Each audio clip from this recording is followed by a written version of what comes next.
You are listening to KLRN Radio, where liberty and reason still reign. Ready to stand out, Army ROTC prepares you not only as a college student, but as a strong leader, allowing you to earn the rank of second lieutenant. You will be eligible for full tuition merit-based scholarships and develop leadership skills essential for your future. Start strong and enhance your college experience. Visit your campus Army ROTC representative today. To find out how you can earn up to a full tuition scholarship, visit goarmy.com/podcast to locate your closest ROTC program today. Army officers inspire, strengthen others. Paid for by the United States Army. At the LASIK Vision Institute, we know LASIK is a big decision, and every one of our patients is unique. That's why we customize your LASIK journey to you. I only have a certain budget. No problem. Right now at the LASIK Vision Institute, get 20% off LASIK when treated in April. That can be over $900 off when treating both eyes, plus guaranteed financing options. So visit GetLVILASIK.com today to start your journey towards 20/20 vision. Must mention this promotion and be treated in April of 2024 to qualify. 20% off standard price of wave light procedure. Cannot be combined with any other offers. Go to GetLVILASIK.com for details. At the LASIK Vision Institute, we know LASIK is a big decision, and every one of our patients is unique. That's why we customize your LASIK journey to you. I'm so busy right now. We offer a mix of convenient days and times, including 30-minute virtual appointments to fit your schedule. I would love it, but I have astigmatism. We treat thousands of patients with astigmatism every month with great outcomes. The LASIK Vision Institute is making your journey towards 20/20 vision all about you. So visit GetLVILASIK.com today to start your LASIK journey. I am Conor McGregor, multiple weight MMA champion. I'm a fighter and I've been through many battles in the octagon. Many consider my fights in the octagon heroic, but the real-life heroes are those men and women who fight to protect us every day. The real-life fighters, the real-life heroes, are the firefighters and police officers. These first responders are true heroes, because these brave men and women put themselves in the line of danger every single day protecting us all. The Tunnel to Towers Foundation ensures that first responders from fire, EMS and police departments who are killed in the line of duty with young children have a home without the burden of a mortgage. They are my heroes. They need our help today. I'd like to ask you to join me in donating $11 a month to support their efforts.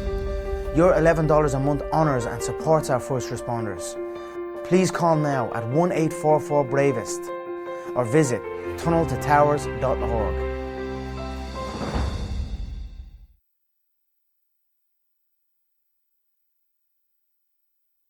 Hi, I'm Mike, founder of DollarShaveClub.com. What is DollarShaveClub.com? Well, for $1 a month, we send high-quality razors right to your door. Yeah, $1. Are the blades any good? No. Our blades are f***ing great. Each razor has stainless steel blades, an aloe vera lubricating strip, and a pivot head. It's so gentle a toddler could use it. And do you like spending $20 a month on brand name razors? 19 go to Roger Federer. I'm good at tennis. And do you think your razor needs a vibrating handle, a flashlight, a back scratcher, and 10 blades? Your handsome-ass grandfather had 1 blade and polio. Looking good, pop-up! Stop paying for shave tech you don't need. And stop forgetting to buy your blades every month. Alejandro and I are going to ship them right to you.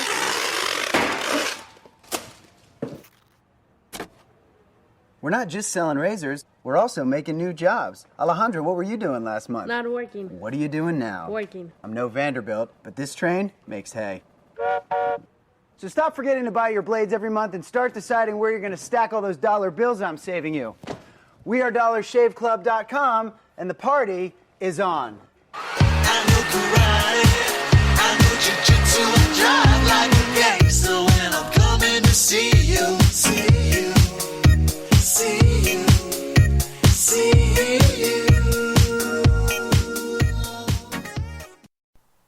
The following program contains coarse language and adult themes. Listener discretion is advised.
And good Saturday evening, everybody. That's right, we're back, finally. It's been over a month since we've done a juxtaposition, I think. Anyway, so we're back, we're live, and it's not even our regular night, and this one's only happening because the mainstream media, as it often seems to try to do lately, is stepping all over our stick, yo. So I'm one half of the crew, Mr. Rick Robinson. He's the other half. He's the Amish guy. He's been out registering people to vote in Amish land. No, wait, that's the other guy. Never mind. Anyway, so how you doing, Ordy? Sick of fucking antibiotics. I thought antibiotics were supposed to make you not sick. I'm confused. Well, I'm sick of taking them because I can't have a beer. Oh, no beer. Ordy, no, that's funny. I've got a nurse friend that I actually solicit for free medical advice from time to time, and so we were talking about it. And because of if you haven't heard, I've been out with appendicitis, and it didn't rupture, it's not perforated, it's just inflamed, and it inflamed in such a way that they were concerned and had me report to the emergency room, and they've been pumping me full of unbelievable antibiotics the last 7 days. So, yeah, so with this one of them is, which is funny, the more powerful one I could actually have a beer with. But with the other one, the one that's just kind of like to maintain between taking the ciprofloxacin, it's like, yeah, that one you can't take alcohol with. And it's not that it makes it, less effective. It's no, you're fucked if you do it. Don't do it. So anyway, yeah. And Danielle, I feel we're here. We're on the same page. She's the same. Probably not the same thing that's going on with me, but anyway. Hi, how are you? Wishing I was high, but I'm not. I can't do that either. Hey, that is not my fault, sir. You are the one that went and got a government job. That's not my fault. You made that choice. I didn't. It's not even a government job. It's a job that's regulated by the government, which is even worse. I mean, it's getting to the point where pretty much every job is regulated by the government. So I think that's just kind of the new thing now. So I don't know. Anyway. So yeah. Oh, by the way, just so you know, Danielle, because you mentioned it. So with this whole thing, usually, because remember back in the day, they wouldn't even wait a second to rip your tonsils out or your appendix and everything, which is weird because it was the day that it happened was when I had that tweet about how come nobody talks about tonsils anymore. And it was going, yeah, they've moved on to appendices, which is also bullshit.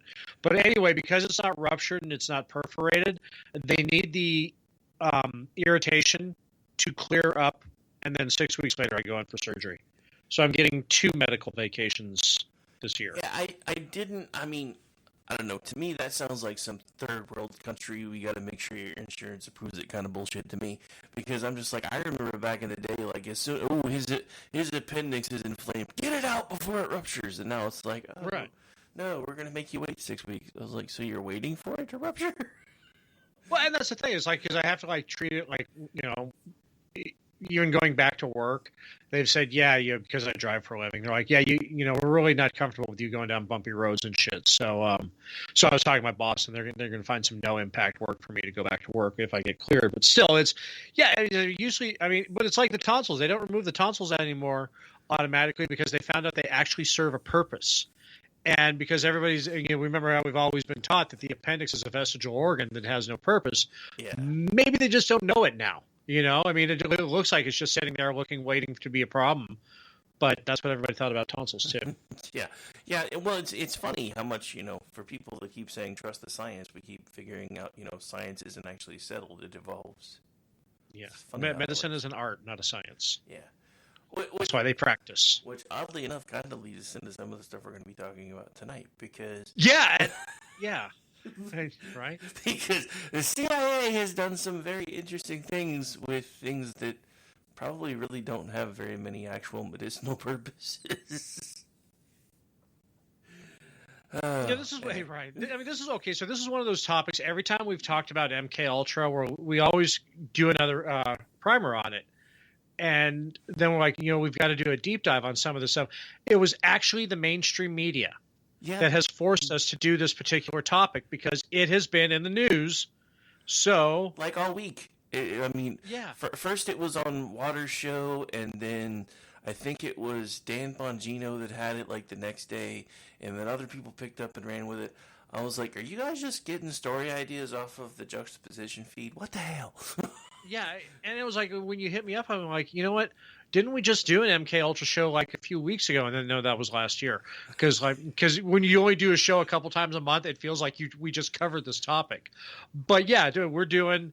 If we haven't said it, we're doing MK Ultra specifically, the LSD experiments and mind control experiments through drugs that they did in the 50s and 60s and till the right up to almost the Church Commission.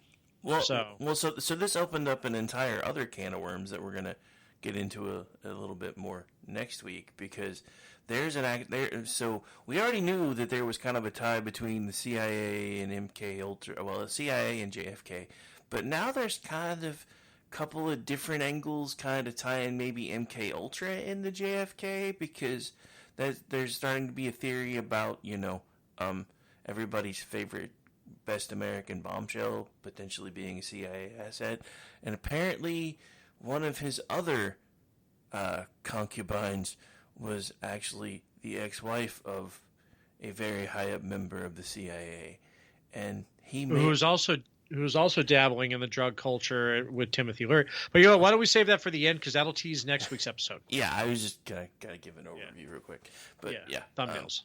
Anyway. Yeah. So here's the thing that you may not know about the CIA. The CIA has been practicing the art of fucking with everybody's heads for as long as the CIA has been in existence, and they have found new and creative ways to do so, including dabbling in things like LSD. I don't know if you guys are familiar with LSD, but that's some trippy shit. Having done it. See, I have not, right? So I will lean pretty heavily on you for this part. Okay. See, it's okay. So again, this goes with responsible drug use, which is why I'm still alive, and irresponsible drug use, and then drug poisoning, which is what you're getting to the point. The drug poisoning is when we get to what the CIA was doing.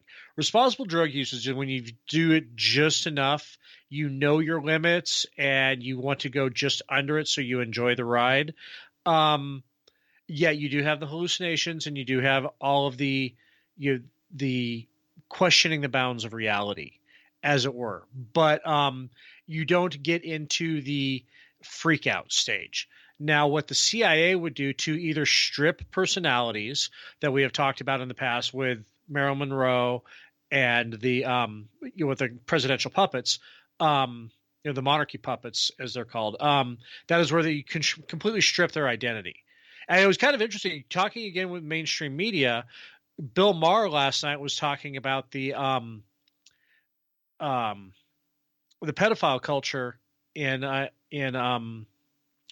Nickelodeon and Disney, and how it's like when Ron DeSantis said it, everyone's like, oh, that's just bullshit, right? But when there's actually like a Netflix series about it, then all of a sudden it's like, oh, hey, yeah, no, that's totally real. We got to put a stop to that. But if you look at also Amanda Bynes and Britney Spears, who each came out of the different pedophile mills, they both exhibit the same mental break that Marilyn Monroe and other CIA puppets have shown right before their demise. Well, this kind of opens up another can of worms that we may get into later, but this is also, you have to think about this for a second. In Hollywood, how many people from places like the FBI, LAPD, CIA, and everybody else have been hired as movie consultants? So how much of this wound up bleeding over into Hollywood culture anyway, and people were showing them how they can make people more malleable? I would almost be willing to bet there's a lot more of that going on than anybody wants to admit, especially with all the stuff that's coming out now. Because you're right. When Ron DeSantis was telling everybody how skeevy Disney is, oh, that's just a right-wing conspiracy, and then Max puts out an entire show on the Nickelodeon culture, and everybody's like, holy crap. Right. See, and this goes into something I've said frequently on the show with a variety of topics, that Eisenhower didn't go far enough in his speech to America when he was leaving office. He talked about the military-industrial complex. I insisted it's the military-industrial entertainment complex because they are all completely intertwined. I mean, you go back. I mean, General Electric used to own NBC, and General Electric makes all the engines for the fighter jets and the bombers, and they bring good things to life. So Hollywood was the propaganda arm for the military. Look at all the stuff they used to put out back in the black and white days.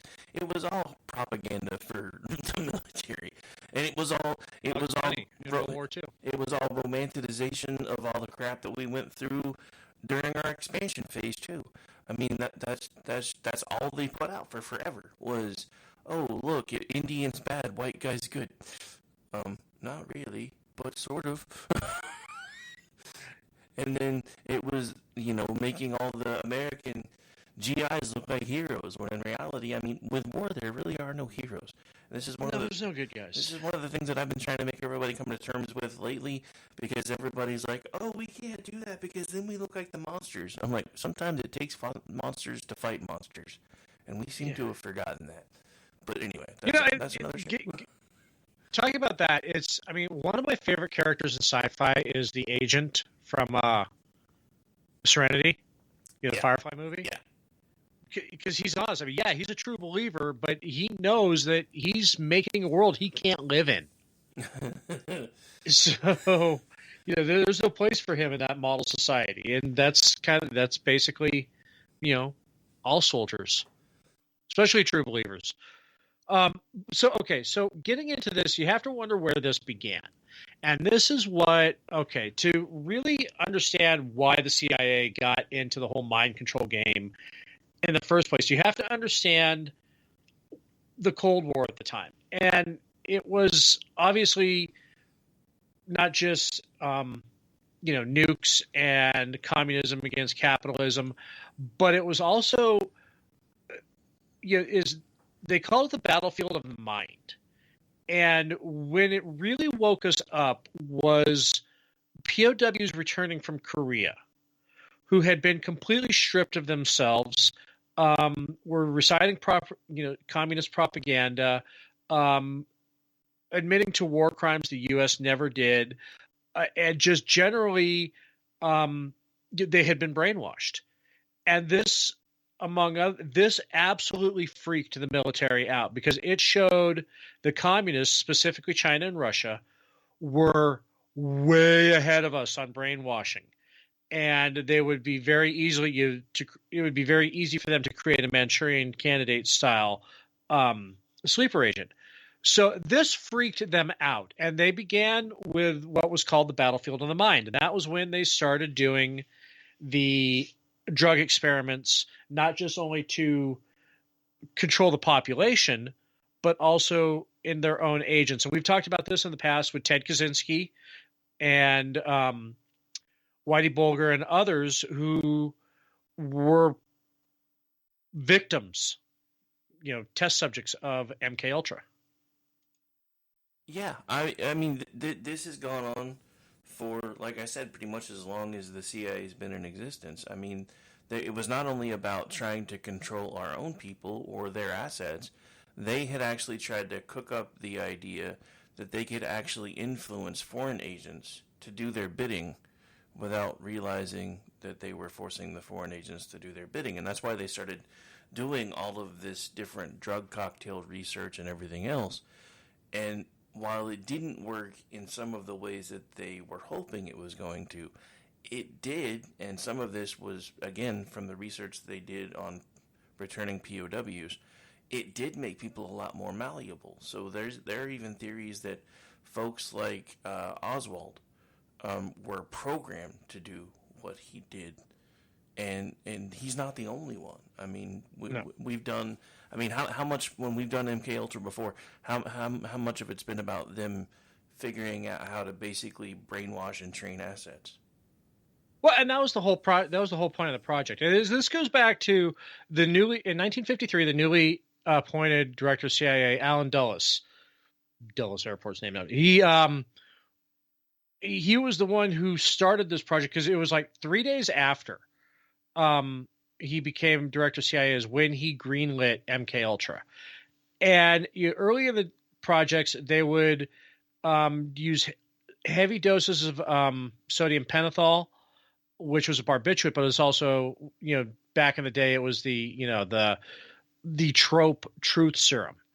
And because it's another one of those drugs that removes self, and it was through intelligence we had received that we learned that the Russians were using LSD, and that's when the CIA went, okay, we need to get on this bandwagon.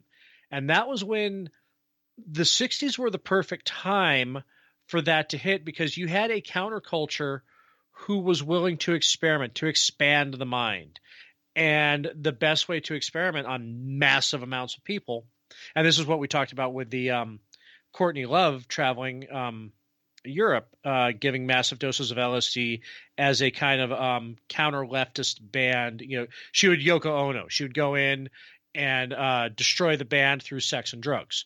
So, and that was, kind of her role, but LSD was the drug of choice.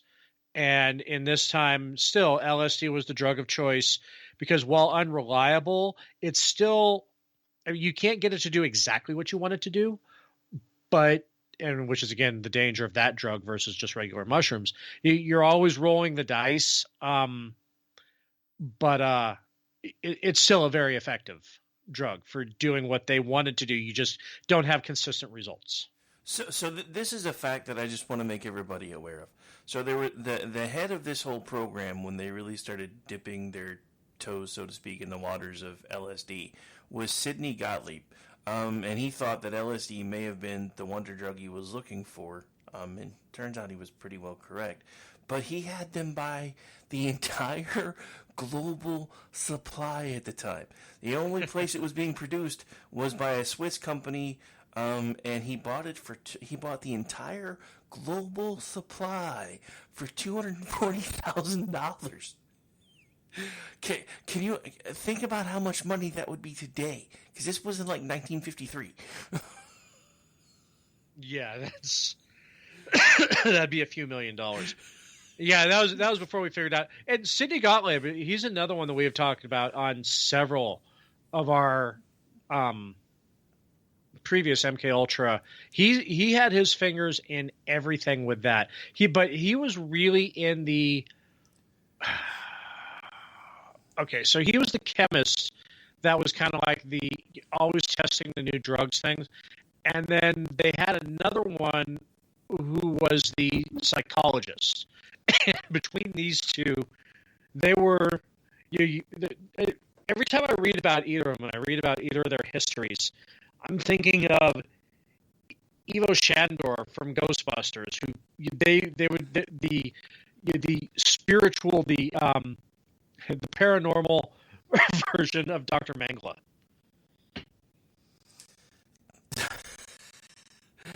Oh, so I kind of feel like we have to bring this part up too, and I know we've kind of touched on it before, but with everything that's been happening in Ivy League schools right now, it's going to make it even that much more prevalent.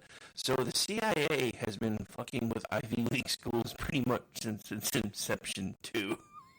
No, they really have, and that's where it's kind of funny is that you think that, okay, so that's where the best of America is said, but that's where they got fucking just Ted Kaczynski out of. So yeah, they got him at Harvard. Well, so even before all that, so the CIA, when they bought all this LSD, they actually set up a front company to finance research of the drug at a number of universities, including Stanford and MIT, to see how typical test subjects would react to the drug in a clinical setting without making the CIA's interest in the drug actually known. So you've got like the more public-facing part of the CIA doing like sanctioned testing through front companies. Then later you had them start using the information that they learned from those testings on people like Courtney Love and everybody else and all the people that came before her to basically flood the market with all of the good stuff.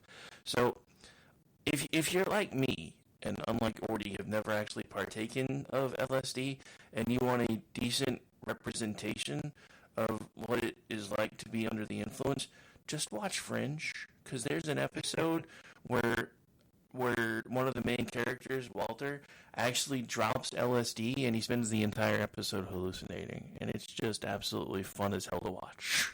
Fucking loved Walter. Dude, that is probably my favorite character that he's ever done.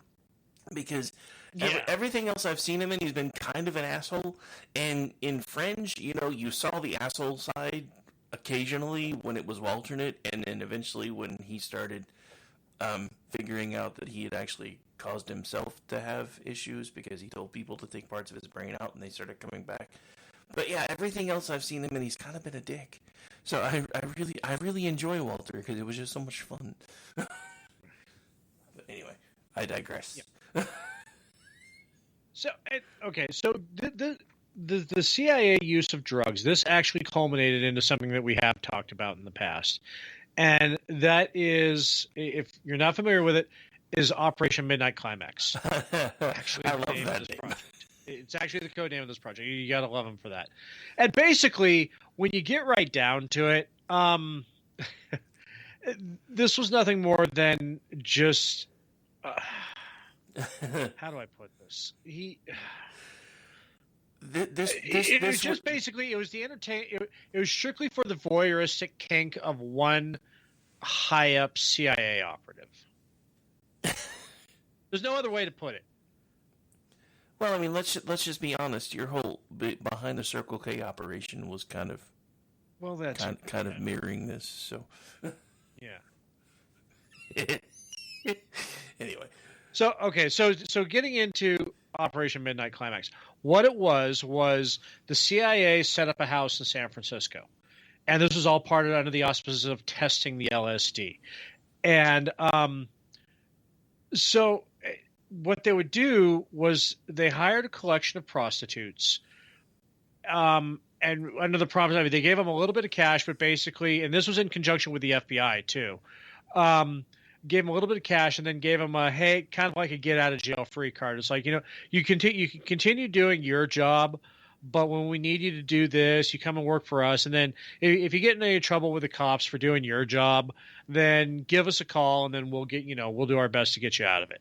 And so what they did, they started with Army officers and then they just started doing it with the general public. Was they would send these prostitutes into bars, and they would slip them a Mickey. They would put LSD in their drinks, bring them back to this room, and then have sex with them under the experiment of when was the best time to pry information out of a drugged participant, a drugged sexual participant. When could you extract the information from them?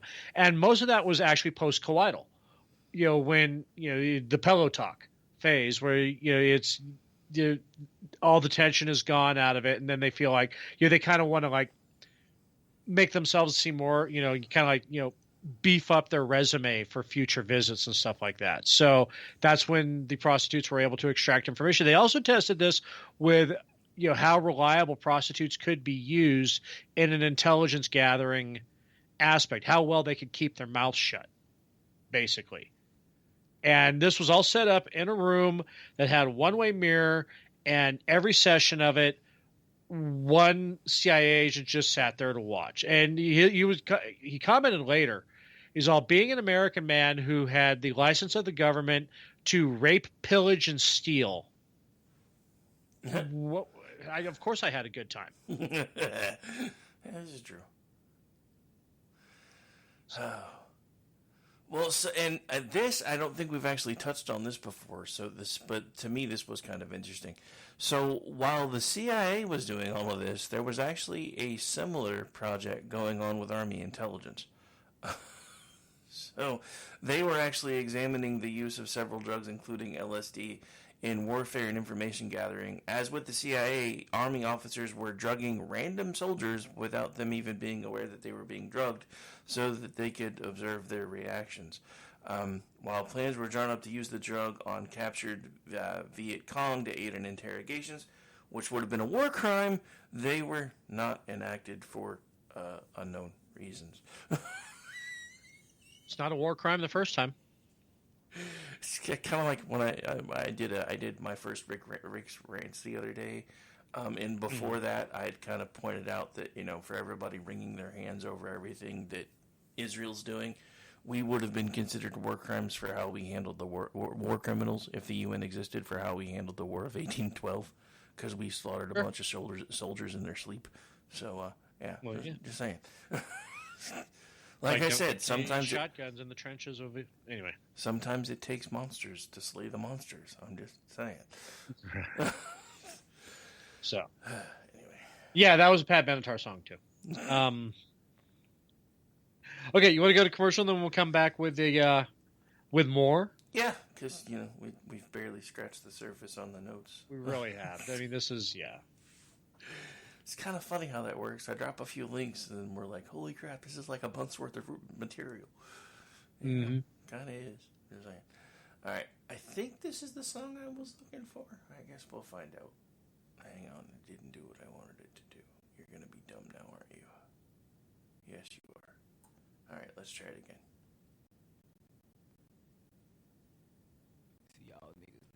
No, that's not what it was. Damn it. Anyway, I was going to play the old 80s song. I always feel like somebody's watching me because we were doing CIA. But right, there you go. It's pulling up like random stuff instead. Being stupid. Stupid. Let's try it one more time. I think I found it now. Yep, I did. Because I recognize the group name. Alright, we'll be right back. Stay tuned. Just remember, the 9 scariest words in the English language, according to Ronald Reagan. I'm from the government, and I'm here to help. They've been proving that to us for a very, very long time. Government is not your friend.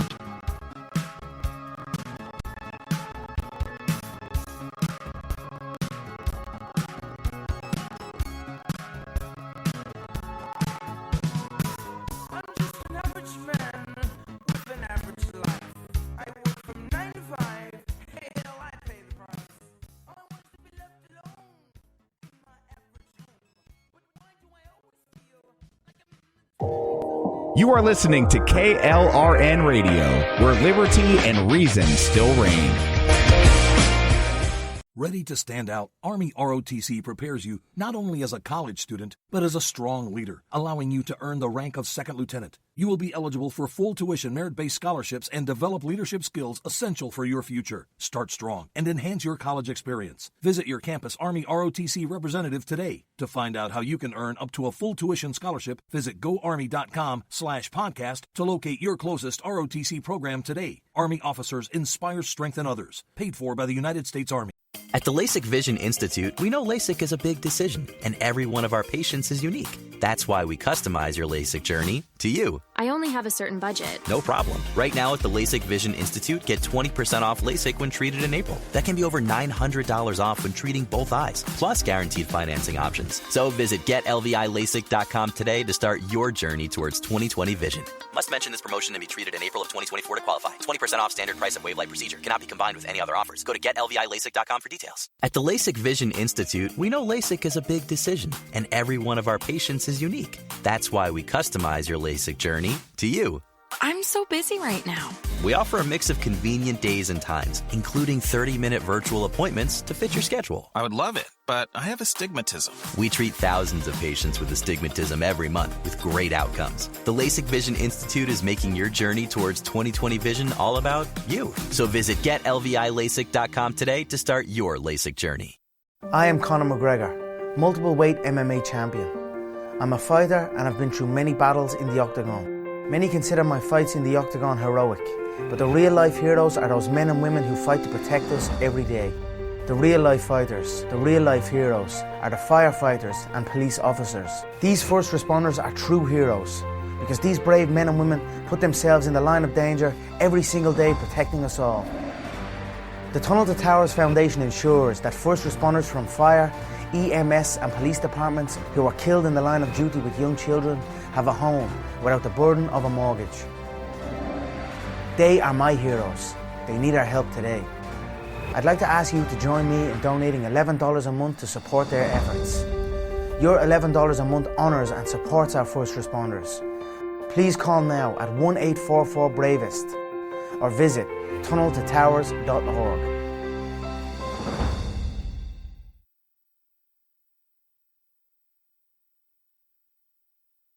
Hi, I'm Mike, founder of DollarShaveClub.com.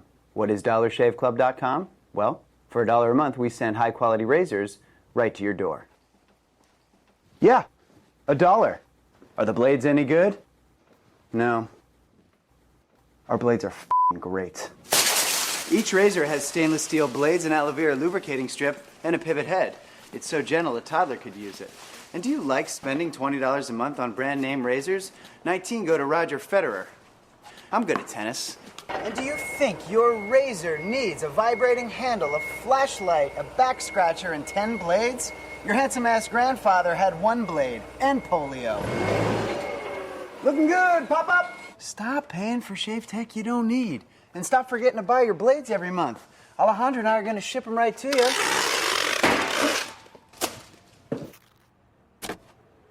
We're not just selling razors, we're also making new jobs. Alejandro, what were you doing last month? Not working. What are you doing now? Working. I'm no Vanderbilt, but this train makes hay. So stop forgetting to buy your blades every month and start deciding where you're going to stack all those dollar bills I'm saving you. We are DollarShaveClub.com, and the party is on. I know karate, I know jiu-jitsu, I drive like a gangster when I'm coming to see you, see you. See you, see you. The following program contains coarse language and adult themes. Listener discretion is advised.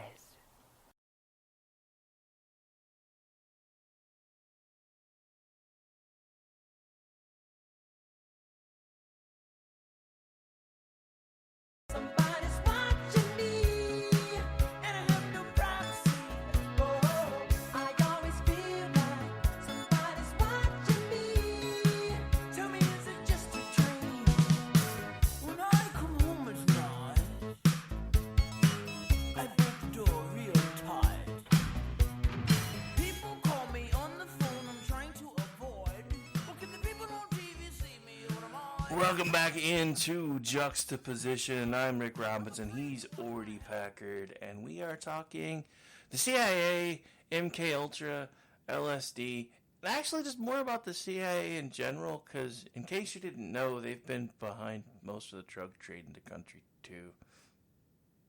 Yeah, before we get into the other part of it, they're more recent shenanigans. I mean, they've always had the only reason we ever get into war in Southeast Asia is so that way they can keep the heroin flowing. But, okay, so officially, MK Ultra died in 1963. Sure did. Again, officially, especially the drug use part of it. When the CIA inspector of the general, remember the CIA inspector general staff discovered this was going on and kind of raised a lot of bullshit with Congress saying, hey guys, this is kind of unethical and human rights violations and shit.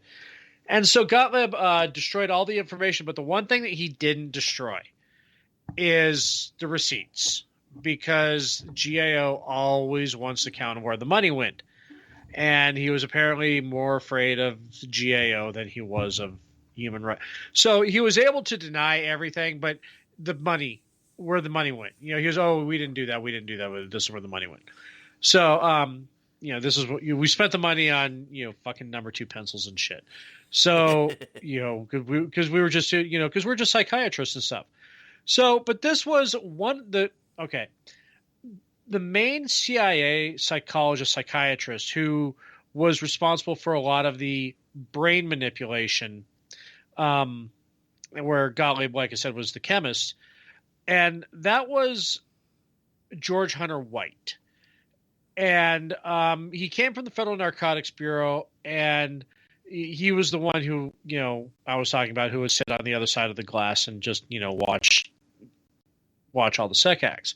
But another thing he is famous for, and that is he was the one who diagnosed Jack Ruby. And if you're not familiar with that name, Jack Ruby is the owner of the local titty club that shot Lee Harvey Oswald and killed him. He was the one who when Ruby was put into isolation, He was the one who went in and gave him his psych evaluation and came out and said, "Oh yeah, that guy's bug shit nuts." And it's alleged that they pumped Ruby full of sodium pentothal, LSD, and a bunch of other drugs to get him to make confessions and look like he was crazy. And at that point, between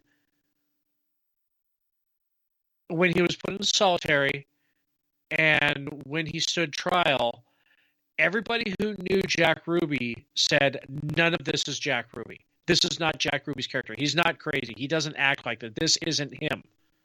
So that's where the story gets more interesting, and moving into what we're going to be talking about next week as well. Well, yeah, this is when the 6 degrees of Kevin Bacon starts coming together for the CIA entanglement with JFK from multiple fronts, and we'll be getting into that more next week. I figured we'd kind of finish off the last few minutes we have on this one, kind of going into a little bit more detail about the fact that CIA was involved in the crack trade, all these different things that they swore up and down they weren't involved in. That guess what? They were actually involved in. Yeah, now this story broke. Okay, for being generally, so it's out of San Jose, and San Jose makes San Francisco look actually quite conservative at many times. It's the tech capital now, but it hasn't always been. Having said that, their local newspaper, the San Jose Mercury News, probably does some of the best counterculture investigative journalism you'll ever see. It's when they get onto a story, there are no sacred cows. They don't care who they're ripping. Granted, this all goes back to the days of when the left had a general distrust for the government that somehow that's the true party switch. That's the only actual party switch. And see how often I have to get involved with the Southern strategy. The true party switch is how the right has lost all faith in government. They've become damn right fucking minarchists. And the left basically bathes in government jizz. So the San Jose Mercury News has always been really good about breaking stories that make the government look bad. And they're the one who started the investigation into, with a little nugget of information they had gleaned during the Iran-Contra hearings, figured out there is a pretty good chance that the CIA's army was using the proxy war in Nicaragua to get cocaine into the United States, turn it into crack, and get the inner city blacks addicted to crack cocaine. Dun, dun, dun. Just everything you know about the CIA that just goes, oh yeah, that tracks. Yeah, don't even question it. Well, so this is the thing though. Think about this from another perspective though, because Iran, Contra, and Nicaragua were all happening around what time? Oh yeah, mid-'80s. This was still at the fall of just before the fall, the end of the Cold War, and the fall of the Soviet Union. Yeah, but who was running the CIA right before all this stuff started popping off again? Oh, that was Papa Bush. I'm just saying. I don't really know what happened, because it's like every bad thing that's ever happened in this country you can actually seemingly track back to the CIA within 6 degrees. And Bushes. And the Bushes within like 6 degrees. Yeah. But it's just like, this is coming from somebody who, bought into all the government propaganda when I was growing up. Our government's good. Our government cares about us. Our government loves us. And then you start digging into stuff like this, and at first you're like, there's no way. And then you start, seeing it start coming out later and later. And I've talked about this part before, because the same day that Bill Clinton lobbed a bunch of cruise missiles into an empty aspirin factory, this story that we're talking about right now was supposed to be page 1 above the fold news. And then he lobbed a bunch of cruise missiles at an empty aspirin factory, and it went to page 23B. Because well, yeah, and Al just said that in chat too. He was talking about, I mean, part of the reason, everybody forgets the origin of Arkansas was with the MENA drug cartels, the MENA drug running. Yeah. And, that was big in Arkansas at the time. Like you said, that was coming to the fold, like you said, it went from page 1 to page 29 overnight. And along with that, too, talking about that, this story from the San Jose Mercury News, it was actually going to be investigated by the Washington Post, too. But at the time, the Washington Post had, they had their main newspaper, the Washington Post, and it was the respected one of, Woodward and Bernstein. But they wouldn't touch a story like this unless there was ironclad proof. And one of the reporters for it didn't quite have that. Had all the pieces, and San Jose Mercury News had done a lot of the legwork. So at the time, the Washington Post had a weekend publication called Outlook, and it was kind of those it was their also ran news stories. Yeah. And the thing with this though is that running it in Outlook was basically the death of a story. So when they came to the Washington Post proper, the main newsroom with everything, they put 12 reporters on the topic and dug deep into it. And they got all the information they could, especially once again, a lot of the legwork being done by the San Jose Mercury News, especially when the drug charges were brought up against the main player. He was just a small-time drug dealer, just dealing a little bit of coke in the early 80s, and he became one of the biggest coke dealers on the West Coast. And his shtick was converting it to crack cocaine and then selling it equally to the Crips and the Bloods. And there was a couple others that were doing it at the time. And because this is where like LA Times, New York Times, and everybody else punted the story, was because they couldn't make that connection. They couldn't prove that crack wasn't prolific in the black neighborhoods of Los Angeles prior. They couldn't prove that he was the one who started it, because there were some other people who were like, oh, no, this other guy was selling it long before him. So that was the hole they poke in the story, so that way they could protect the government. But anyway, so the Washington Post picks up the story. They start to run with it. Then they realize we don't have the ironclad proof we need, because this was back when the Washington Post had credibility. But they were still state propagandists, but they would still do good from time to time. And so they punted it to Outlook, and Outlook is where it died. And that's where it became conspiracy rumor. Isn't it weird though how much? I mean, granted, the whole phrase conspiracy theory, while it wasn't actually originated by the CIA, they perfected the use of it. Right. Yeah, I mean, they absolutely got really good at using it to, like, no, we're not really doing that. That's conspiracy theory. And the joke now that we all, the only difference between conspiracy theory and front page news is about 6 weeks. Remember when we first started saying that though a couple years ago, and it was 6 months. Right. Well, that kind of goes back to FUBAR, when we used to do douchebags of the week, and it became douchebags of the hour. Yeah, you guys actually. As Colin McLeod said, it's the quickening. Yeah. So yeah, the funny thing is, you guys actually the last few episodes, you actually stopped doing that segment altogether, because you were like, it's just we can't. It's the same people. It's either the same people. There's just so many that we can't pick, because it's like every hour now. Yeah. And that's what it's. I mean, coming with the topics for the show, that's pretty leaning into it. But yeah, so it's likely. We talk about a lot of things. When we're talking about, especially with like cryptids and UFOs and stuff like that. Is the story likely? Is it plausible, or is it just, is it bullshit? This is one of those things that while they can't find, I mean, it's absolutely known the CIA will run any drug you got going. That's, I mean, you talk about, I mean, you get back to 9/11 when, the CIA and the FBI weren't talking, that's why 9/11 happened. In this instance, you have the CIA perfecting running against the DEA.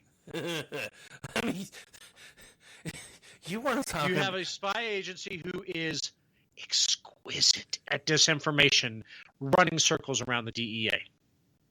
And the scariest... Well, you know what's funny is, think about the culture at the time, too. The whole time we were doing research, especially on this topic, I had Smuggler's Blues stuck in my head. I know, right? Well, so the other thing that kind of threw me, right? You should go out with that. I probably will. But the other thing that kind of threw me, right, is, you know me, I've been, like, finding, like, old shows that I haven't watched in forever, to try to fall asleep to. So I realized that Peacock has Covert Affairs, which was another decent USA show from back in the day. But it didn't even dawn on me until I was watching the very first episode of that apparently, even though, as far as I know, their charter says they're not supposed to do anything on American soil, there's now an entire branch of the CIA that deals specifically with shit on American soil, which I didn't think they were supposed to be able to do. So I'm really confused. No, they're not chartered for domestic surveillance. So neither is the NSA, but anyway. But if you, I mean, granted, it's TV, but still, there has to be some basis for them to have come up with this whole. They call it, like, what was it, the DPI or something, like the Domestic Protection Initiative, or something. Yeah. And I'm like, that's not no. Well, yeah, when you use words like that, I mean, it's kind of Homeland Security. Dude, was I the only one whose hair, like, stood up on the back of my neck? That was just creepy. You know, I've read enough. I've read enough Starship Troopers to know that that's just, you know, stop being fucking science fiction. Stop being dystopia.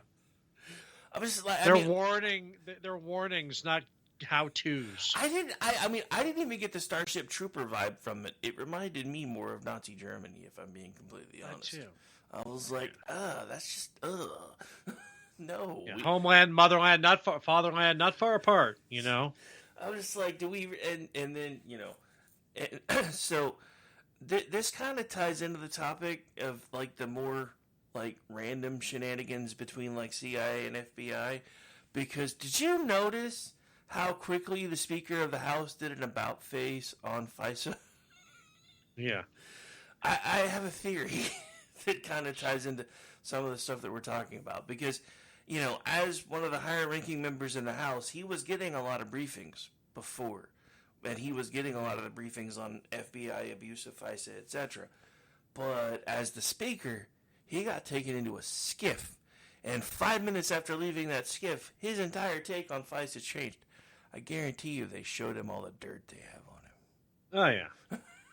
Yeah, I mean, so that's just a great tradition. I mean, despite all the incompetence that the FBI exhibits daily now, one of the things they've always been good at is domestic surveillance and blackmail.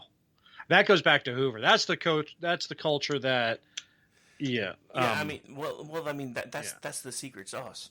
It always has been. Yeah, that's the secret to their success. I mean, how the hell else do you think a crossdresser became the head of the FBI? That wasn't a kilt, guys. They can try to tell you it was. I mean, even, like, Sliders had an entire episode where all the men in the alternate universe wore kilts because of him. I'm like, those weren't actually kilts, guys. Yeah, those were, yeah. But again, you know, the military industrial entertainment complex, they couldn't. They couldn't still bash Hoover when he was alive. So. Well, I mean, and the other thing is, you know, this whole military industrial entertainment complex thing that you and I have kind of been alluding to for a while. The whole Epstein client list feeds directly into that. Oh yeah. I mean, we already did a show where it shows that basically there's like 6 degrees of separation between the CIA, the Mossad, and the Epstein client list. Yeah. And that's, I mean, it's, again, just blackmail. Because it's what they do. And I mean, you know, as we get ready to close out the show, just a reminder, if you're wanting to know why today there was this giant budget fiasco thing passed again, it's because none of the people that are in front of the cameras actually run the country. It's the 3-letter agencies that run the country now. They just don't want you to know. And you know, it's funny is that, okay, so if you even question the funding that went on today, without getting political.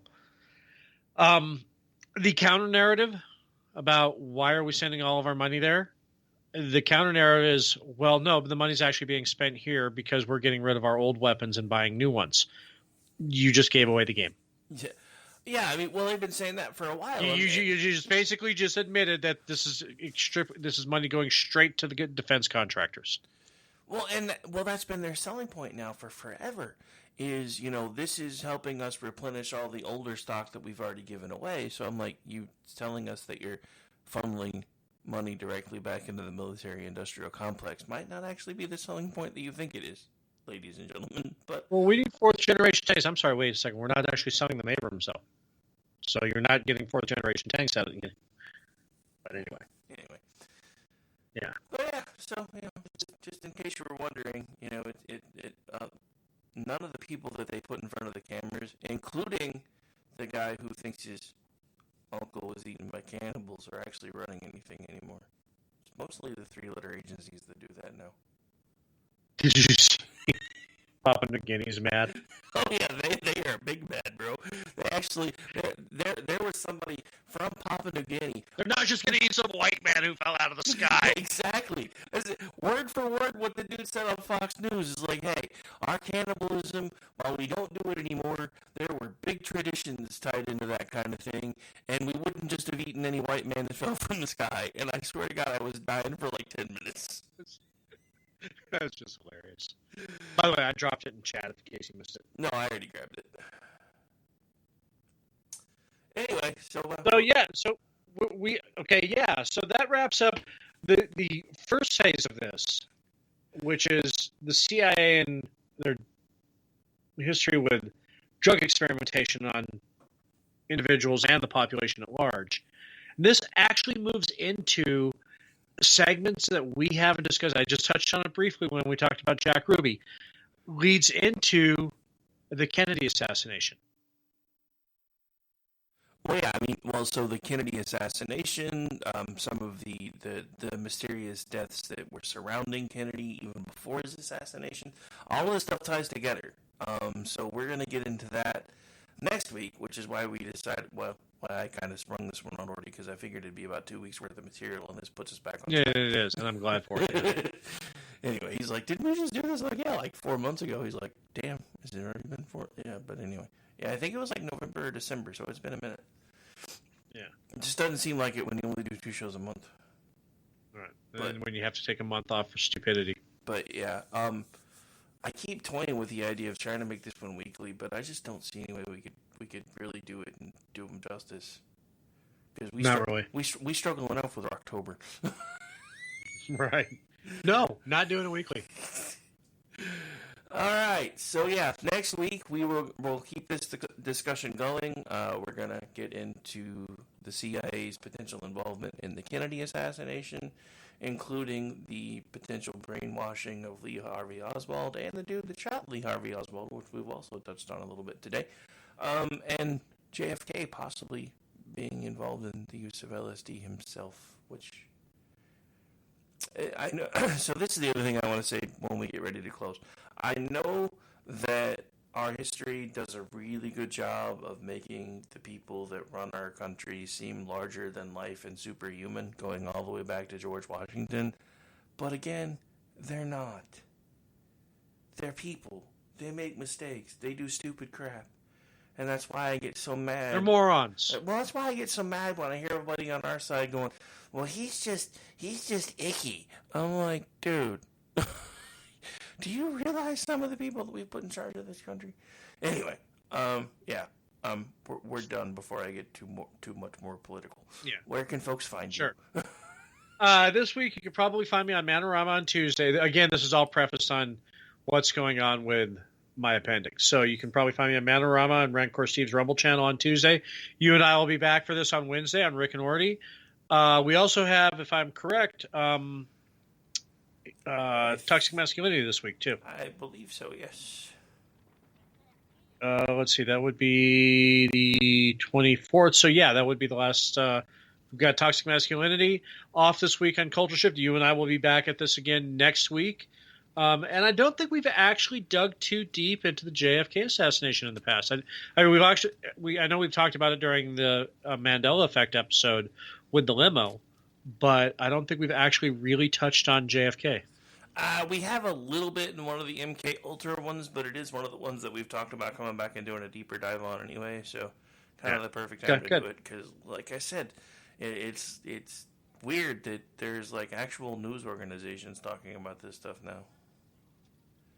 You know, besides well, what's weird is that, I mean, it's talking about stuff that, I mean, if you don't know, back under Clinton, every agency was ordered to put all of their information on the JFK assassination together for the National Archives to declassify. This has been going on since the 90s.